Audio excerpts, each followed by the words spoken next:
নারায়ণগঞ্জ সদর থানার বিএনপির সেক্রেটারি এইচ.এম. আনোয়ার প্রধানের নেতৃত্বে নারায়ণগঞ্জ ১৩ নং ওয়ার্ড বিএনপির অঙ্গ সংগঠন ও নেতাকর্মীদের নিয়ে নারায়ণগঞ্জ ৫ আসনকে জয়ী করার লক্ষ্যে অ্যাডভোকেট আবুল কালামের পুত্র আবু কাউসার আশাকে সহ ধানের শীষের প্রতীক হাতে নিয়ে বিশাল মিছিল ও শোডাউন অনুষ্ঠিত হয়।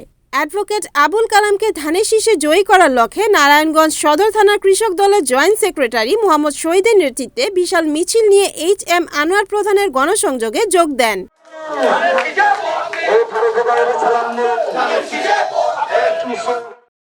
১৩ নং ওয়ার্ড বিএনপির নারায়ণগঞ্জ মহানগর কৃষক দলের সহ সাধারণ সম্পাদক ফারুক মালের নেতৃত্বে এক বিশাল মিছিল নিয়ে এইচ.এম. আনোয়ার প্রধানের গণসংযোগে যোগ দেন।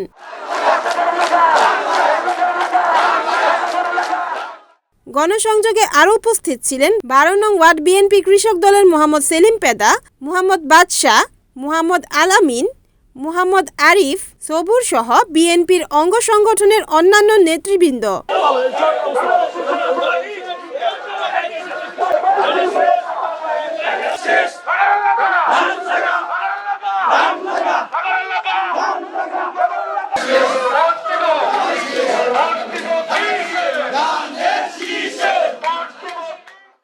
রিপোর্ট সুমন ইসলাম, NAN টিভি, নারায়ণগঞ্জ।